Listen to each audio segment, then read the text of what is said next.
Hey everyone, Formal Riot here with a bit of a public service announcement before we start.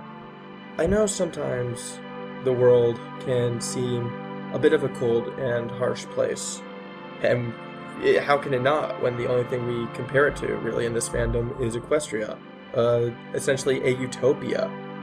It's perfect.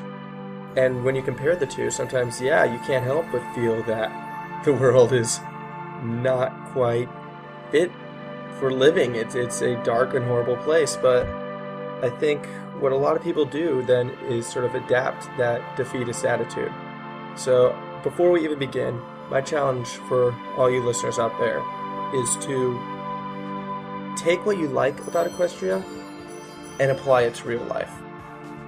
Make our world as much of a utopia as possible. I'm Formal Riot, this is Flankcaster, Episode 5.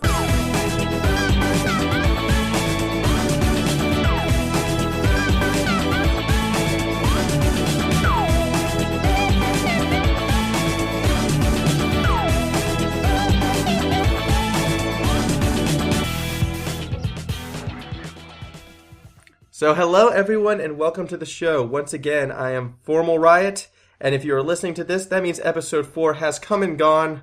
You've all enjoyed it. I know I probably have. I can see into the future and everything is happy for me. However, that's not what we're going to talk about to kick things off today.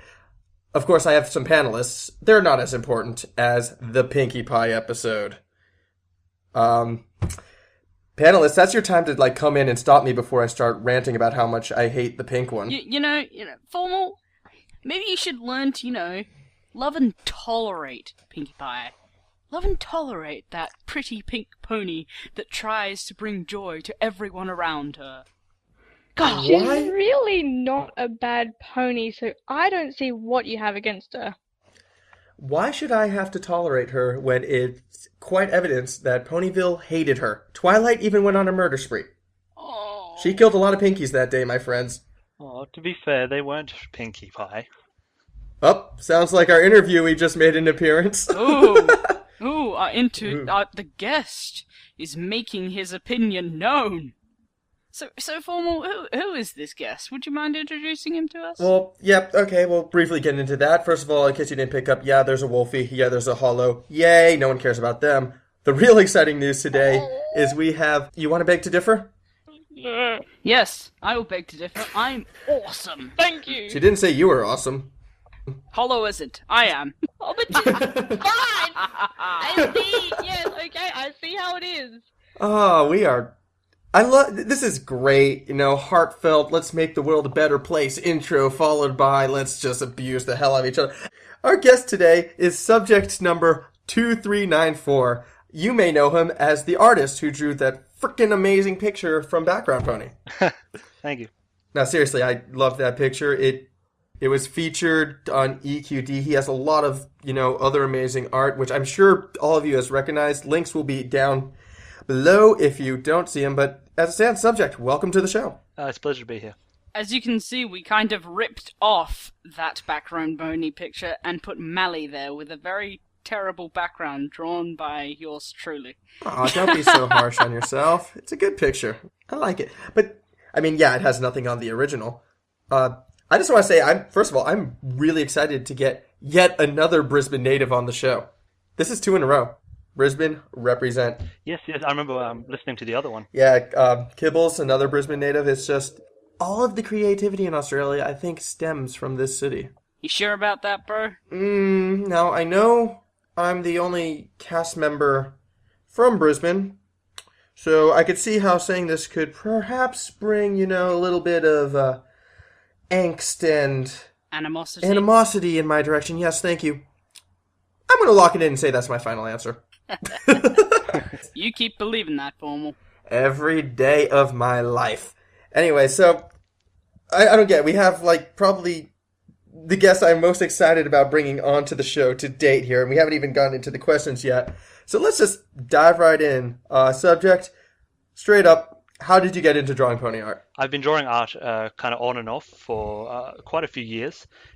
But I didn't actually start drawing pony art until probably a couple of months after I joined the fandom, and I started looking at all the art. And I saw on on EQD, on Equestrian Daily, a piece by Harwick called The Last Parade, which was, to that date, the best piece of art that I had seen in the fandom. And I wanted to try my hand at drawing my own art, which I hadn't done in some time. It'd been about 2 years since I had drawn anything at all. And at this point, I got really inspired to draw something which wasn't line art, to draw something which was very solid. And so I had an idea. I would draw something, and if I liked it, if I succeeded in drawing something that I liked, then I would keep drawing. If not, then I would just leave drawing again. And I drew something, and I really liked it. It was Fluttershy in a field. Is that And sorry to interrupt, but is that the steampunk one? yes, this is the first one I did, though. The first steampunk Fluttershy one I did. And I liked it a lot. It was the first time I'd done something that wasn't line art. And so then I kept drawing from there. I'm very happy you liked it. I'm just going to throw that out there. I'd be a little... If you didn't like it... Oh god, yes. Wow, I wasn't aware of how much your art relied on the balance of that first picture.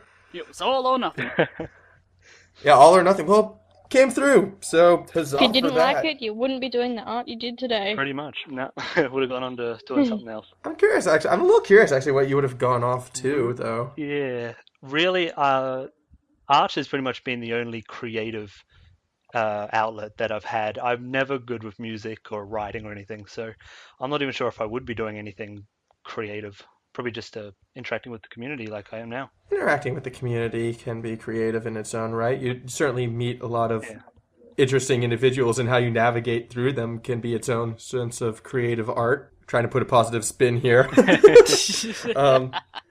I'm serious, though. I mean, it's just being out there and talking to people is contributing to the community in itself. Back to the topic, though, a lot of your art is very varied in that, you have, some of the really solid, detailed, picturesque pieces, like, for example, that background pony picture or the Fluttershy steampunk picture. And then you also do the line art, like the cartoony sort of jokes or parodies I've seen, especially there's that more recent one you did with the Good Doctor and time travel, whatnot. Is it hard to transition from both those styles? Like, once you get so set in one way, is it hard to switch back to the other, or is that just something that comes naturally for you? It can be difficult if I don't do one or the other for an extended period of time. But really, they both start out in a very similar way. So once you hit a certain point in the process of drawing it, they take on their own methods of drawing. Their own methods and styles, I guess. Yes. Okay. Focusing a bit more, because, I mean, the cartoon art and the line art, I mean, yes, that is, something in itself. It's a little bit more con of a style, at least that I feel, whereas your more solid, picturesque stuff, you're the only person I really see out there creating drawings like that. So, from that, I guess I have to say, what kind of processes are you using in order to make that? I really want to know the answer to this. I have two processes at the moment. One of them is sort of winning out over the other one. It's one that I've been doing for a while, where once I've sketched up the image of what I want, I'll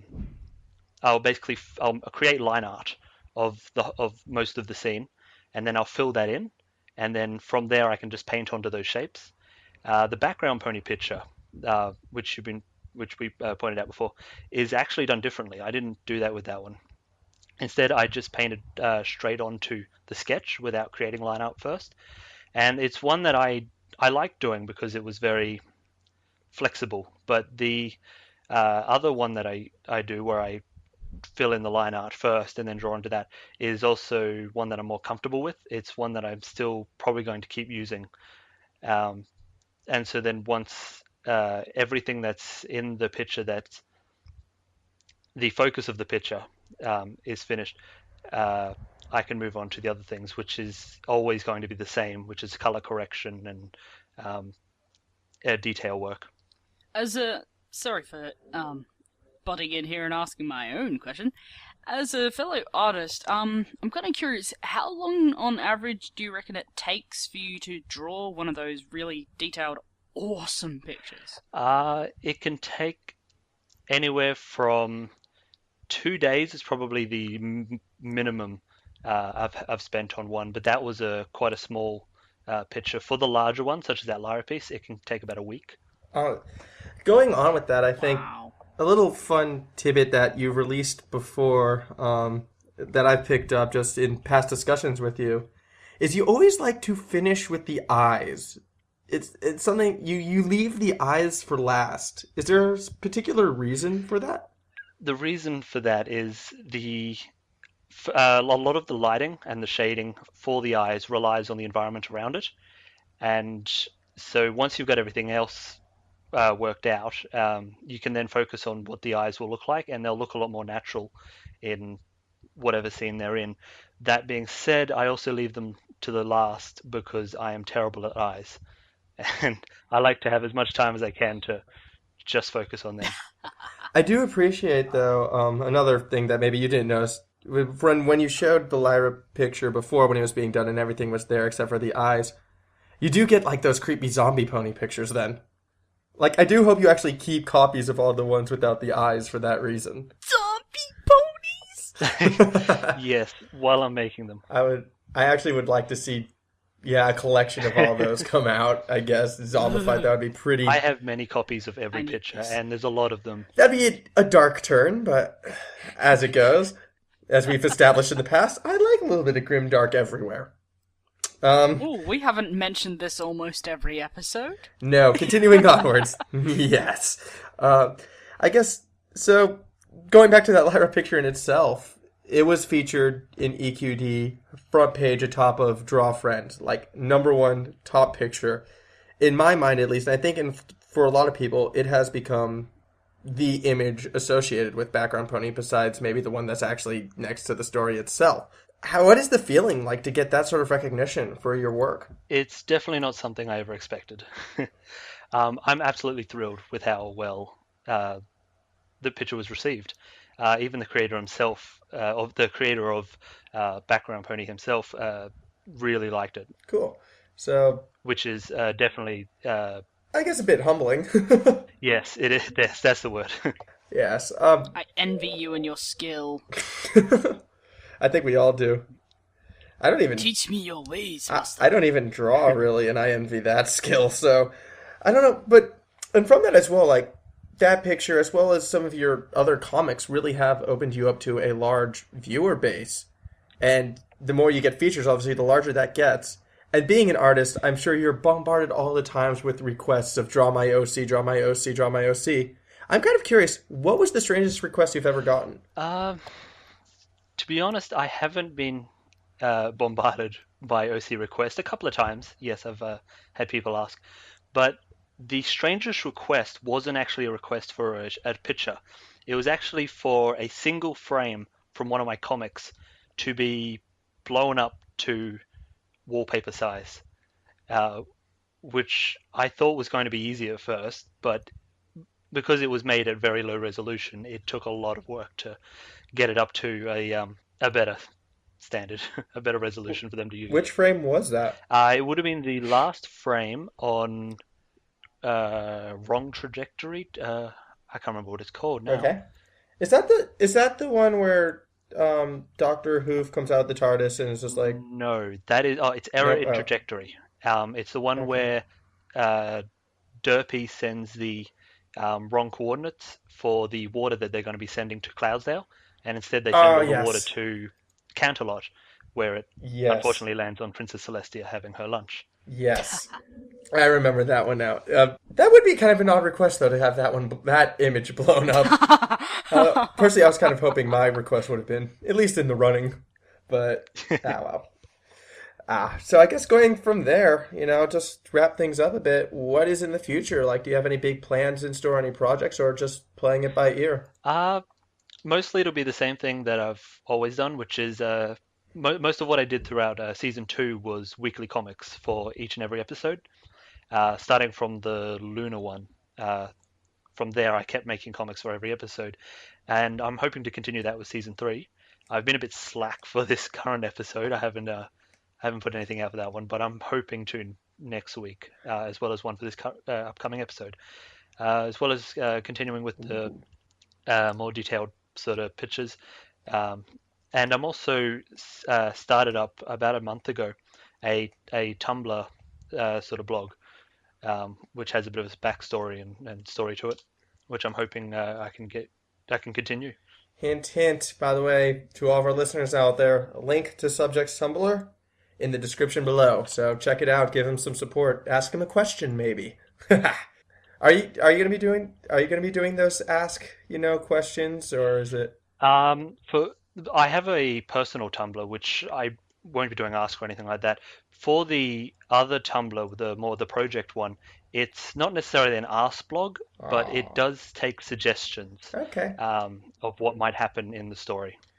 Well, again, to listeners, give them a suggestion. We'll see where it goes. Similarly, go out there. What is the strangest thing you could see yourself requesting for an artist such as Subject? We'd like to hear that. Maybe even read it out on the show if it's interesting enough. And then we'll pass it on to Subject himself. Of course, we'll take that. We'll act as the middleman for no reason at all. We just like to hear from you. Well, again, thank you, Subject, for coming on to the show. You've been wonderful, as expected. Lived up to all my hype and expectation. But I'm afraid now it's time we need to go on a little bit of but I have a... you're saying no now? Wait till you hear the song. This song was used in the advertisements. It's not done by an Australian, unfortunately. Oh, please don't tell me what I think it is. Oh, it is. But there is an Australian reference in it. I honestly don't get it. Like, out of all the cities and states in Australia they could have chosen, they went with Wagga Wagga. Anyways, the song is called... Also Monkey Island. Yeah, and Monkey Island. As it stands, the song is called Giddy Up. It's by the Network Musical Ensemble. So you know they're official. As it stands, have a listen. Hate us. We'll be right back.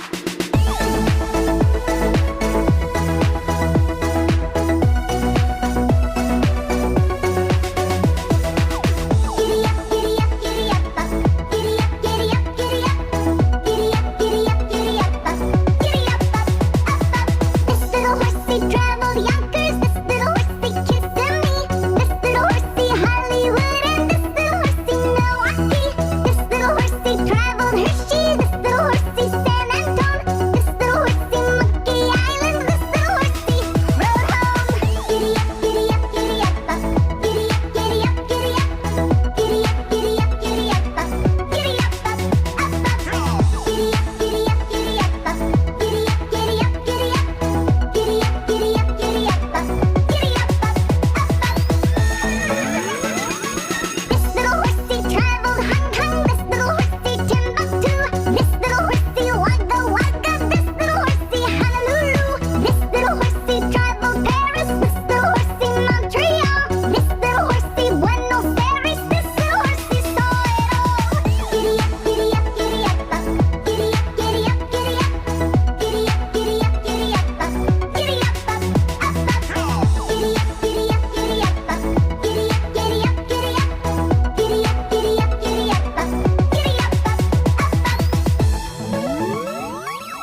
damn it. Giddy. And that I'm is never gonna get that out possibly... of my head. Yep, that right there will probably be the most annoying song you will ever hear coming from, the Network Musical Ensemble. Cute, but annoying. Speaking of cute but annoying, something that we kind of didn't really get into, but I'd like to go back and revisit, episode 3, Pinkie Pie.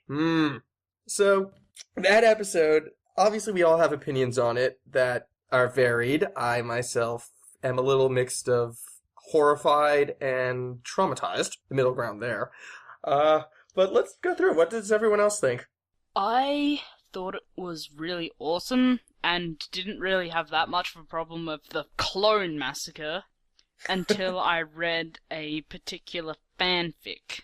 And this fanfic is called Her Own Pony. For the life of me, I cannot remember what the author's name was. I'm so sorry. But, the link will be in the description. And it focuses on the story of the first Pinkie clone. And this Pinkie clone randomly wandered off outside Ponyville before they started rounding up all the Pinkies. She got back into Ponyville and saw Rainbow Dash bring the original Pinkie into the town hall. And the first clone climbed up onto the windowsill and watched the rest of the clones be massacred. In 2 chapters, it made me so depressed, and I will never be able to watch that episode without bursting into tears, and I love it! See, grimdark can be a good thing. We all must embrace our inner grimdark. No, as it stands, first of all, I'm happy now that you can acknowledge the fact that it was a clone massacre. Because that's what it was. It was. It was a massacre, but at the same time, it was Pinkie Pie being massacred, so it's all okay. No, it's not! Just because you don't like Pinkie. And it's not unreasonable to see why I don't like Pinkie. I like Grimdark. Pinkie is the opposite of Grimdark, and thus we don't get along. If you want my honest opinion of that episode itself, I thought I really actually did enjoy it, massacre aside. I mean, I'll never be able to look at Twilight the same way again. Even I don't believe the Pinkie clones deserved what they got, but, they're clones. Clones have no Twilight souls. is nothing but a monster to me now. Hit clone explodes into nothingness. Yes, and Twilight looks so happy with herself as well. That's what creeped me. She was having fun with what she was doing. Fun! Fun! Fun! Fun. Fun. Fun! Fun. Anyway. Fun has been doubled. No. Quadrupled. No. Fun has been quadrupled tonight. Quintillion-opled. That's a lot of fun. So yeah, no, I actually really like that episode, especially when you compare it to the premiere. I thought it was much greater than the premiere. I enjoyed it too. And all of the sort of hesitance I had after the premiere, yeah, that's gone now. Now I'm excited again. Now I'm ready. Let's bring on the episode tonight. I'm keen. Hey, yeah. Also, I'm really curious about how the psychology of those Pinkie clones was like. They obviously weren't carbon copies of Pinkie. They don't appear to... Really, it was proven that they didn't have the same memories as Pinkie Pie because they didn't know the names of Pinkie's closest friends. Paper Jam Dipper. Yeah. That's Paper Jam Dipper. For those of you who don't know too much about Gravity Falls, Paper Jam Dipper was part of their clone episode where they had like a fax machine and the paper got jammed, meaning the clone got jammed and it came out all derpy, I guess. But like that. It looked like Dipper, sort of, and it thought like Dipper, I guess, sort of, but it just wasn't right. And I kind of think Paper Jam all those Pinkies' minds, and that's what they were. Yeah, it was kind of like, the mirror must have taken in what the original wanted out of the clone and just programmed them for that one thing, just put that word in their head, put that purpose in their head, and that's it. Yes. Because the first one was given an objective, have fun at Applejack's. It didn't really achieve that objective very well, though, did it? Well, no. No. Because on the way, the clone was presented with an equally fun opportunity Fluttershy. at the picnic. Debatable. And... well, in her mind, she doesn't know what levels of fun there are. She was just told it's fun, so that's what she went with. It's 0 and 100%. Pretty much. And so she had a mental breakdown, and she couldn't choose between the two, because she had no proper thought process. This is fun. This is fun. I don't know what to do, because there's only one of me.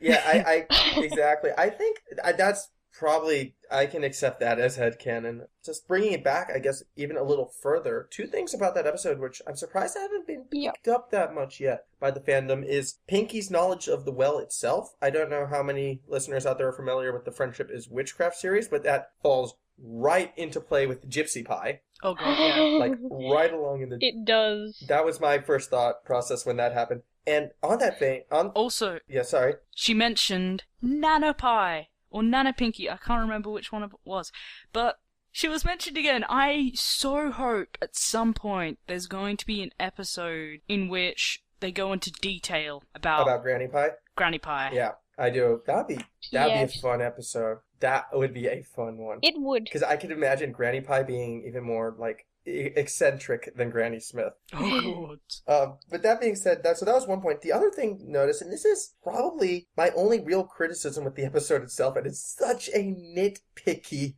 criticism that I am expecting to get a lot of abuse for it, but how quickly Pinkie Pie found the well that was supposedly mysterious, hidden, and lost. It's like, it's somewhere in this Everfree. It has never been found. Oh, look, it's 10 meters in. Like, she just whoop, right there. I suppose you could answer that as Pinkie Pie. Yeah. He has been shown to find things that are completely lost and I mean... should not be able to be found. She keeps balls around Ponyville in case of all emergency, and she breaks physics noticeably by slowly floating down into the water. It is so much of a physics break that even Rainbow Dash was like, what? Yeah. I was just like, yeah, I've come to expect that. That's normal, that's stock standard. Hey, look. But Pinky finding this well in the middle of the Everfree, that's unexplainable and horrible. And yet it still bothers me. Yeah. That was the only thing that really bothered me besides, the Great Clone Massacre. Yeah. It's the same, I suppose it comes from the same kind of thing as, well, Sombra. Said nothing, but he was just evil. Crystals. They just need crystals. They just needed that plot point to get along. They didn't have time to explain. Yeah, no, and they didn't have time. They didn't have time to explain Sombra's character. And I understand that. Maybe if he was to make a return and have more explained about him, then perhaps I'd like him more as a character. Maybe all he can see is crystals. If he was a character, maybe I would like him more as a character. Yeah. Wait, what? No, that's... I guess, no, I completely do agree. Like, obviously it was time reasons why they couldn't explain Pinky, going through some epic adventure through the Everfree to try and find the well. It's just, I thought, for such a huge plot point, maybe they could have done that, and less time of Pinky running around with one clone, but just have, like, Pinky goes on epic quest to find the well, and then comes back with, like, all of the main six kind of laugh at her about going on this quest. And then all of a sudden it's just like, yeah, Pinky tried to find this clone well. She'll never do it. Yeah. Look to the horizon, just a wave of pink descends from the sky. The children scream and run in panic. I like the way that they handled that, because holy crap, Pinky and Pinky Clone 1, when Clone 1 was having that mini breakdown, I didn't have any fun at all! Yeah, we're just, oh god, no, they definitely were sentient. They were sentient. They were sentient. They had feelings. Oh, and that fic I mentioned earlier, possibly one of the most heartbreaking things about it, other than Pinky Clone 1's second breakdown, was the fact that when the main six were trying to find the rogue Pinky clone that wasn't massacred, they referred to her as it and thing. And this clone was learning real emotions. Off of the top of her head, she was thinking of words like depression and tears. She was learning how to live properly, and the main six, which we all know and love, were turned into monsters. In fact, there's a scene that I drew where Pinky Clone 1 imagines Twilight standing over her, complete blank look on her face, horn sharpened to a point, and her magical aura in the shape of a flaming snake bearing down on her. When you're ripe with devastation, there's a simple explanation. Oh, gosh. Yeah, no, that... Well, I thought Pinky does create things, so I guess you could be a toy maker. the premiere was bad, you know, with Hasbro. killing Sombra at the end, but this took it to the next Yeah. level. Hasbro, why you imply such terrible things? See, Yeah, what's with It's a children's show! season 3... what is with all of these killings? And the next episode, we get cupcakes. Tonight. The next episode, oh, Oh, no, if they manage to kill anyone with the synopsis I've heard of this episode, I will be very surprised, shocked, and quite frankly, really scared of the Hub team. I don't think they will. I actually don't know too much about They this want to episode. change the new generation. Oh, no. Sad music everywhere. They're gonna pull Very sad They're gonna music. pull what they did with Transformers in the 80s and just wipe off the entire cast to promote a whole new toy line. And they're just slowly easing us into it. So by episode 8, something's gonna happen, and the main 6 are gonna be wiped out, and we're gonna get a whole new main 6. And that kind of actually, you know, should lead into our world building segment real quick, like we're actually slowly running out of time. So we're gonna cover this one real quickly. Equestrian crime. Does it exist? And if so, how severe is both the crimes themselves and the punishment? Because, like, Equestria itself has been presented as a utopia. However, I don't know. I find it hard to believe it actually is still one in some of those cities. And Canterlot. I have seen crime.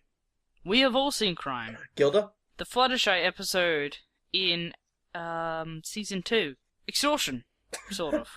Also Gilda. Forcing Fluttershy to pay more. That wasn't extortion. And then- She signed a Well, contract. not extortion. She signed a contract. No. I'm talking about the cherry. Oh, yes. The cherry in the stall vendor. And then sells the cherry for 2 bits to someone pony else.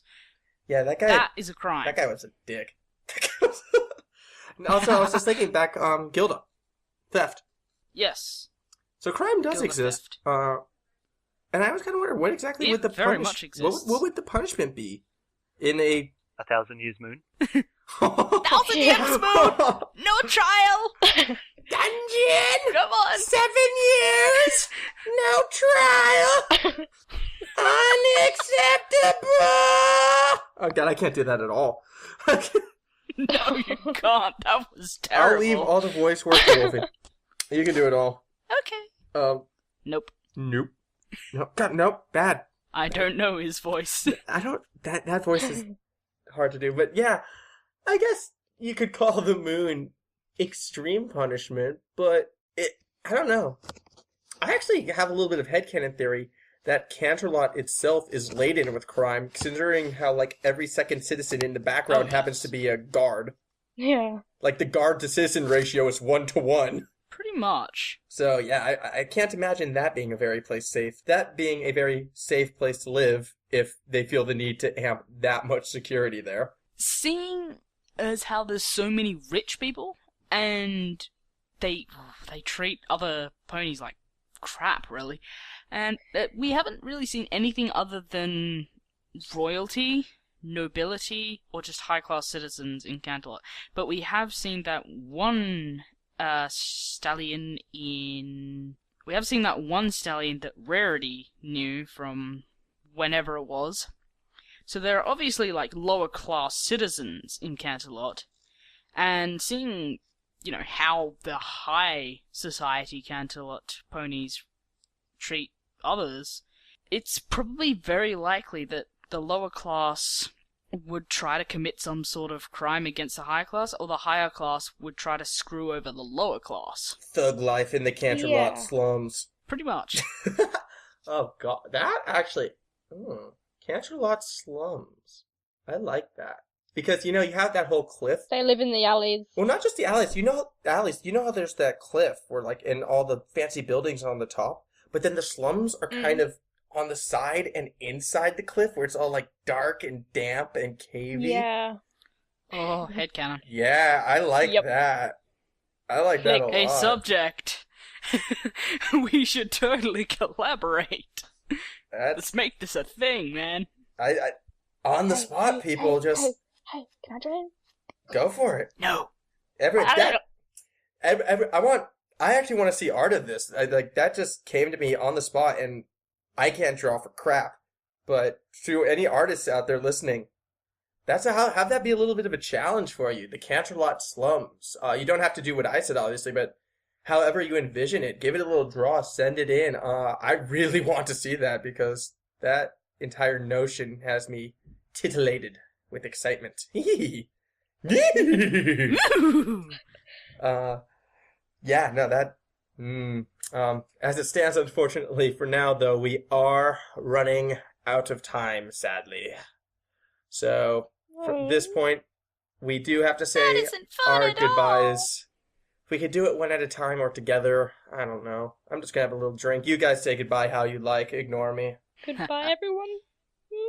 See you later, Everpony.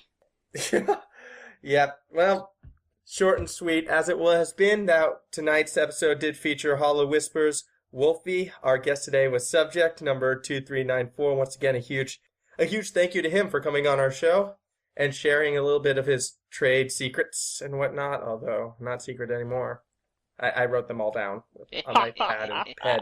We squeezed out the truth. Yeah, you're busted. So yeah, I have an episode 4 to get excited for. As it stands, feel free, to send us emails at flankcaster@gmail.com. We have Twitters, we have a YouTube channel, comments. Write something in. We're going to start responding to mail on the show. So if you want it read out, come up with something especially unique or creative. Draw a picture of the Canterlot slums. If you need, help with the question itself, like what we'd like to have answered, I don't know. How about your favorite musician?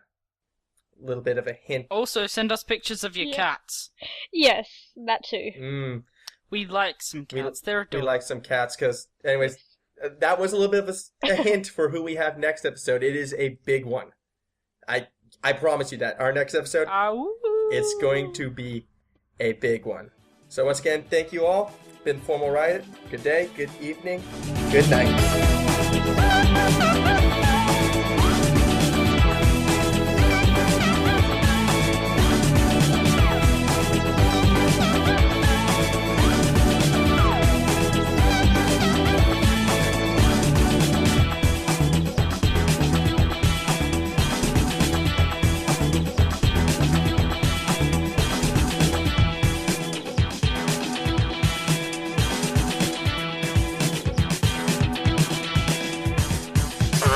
Unacceptable!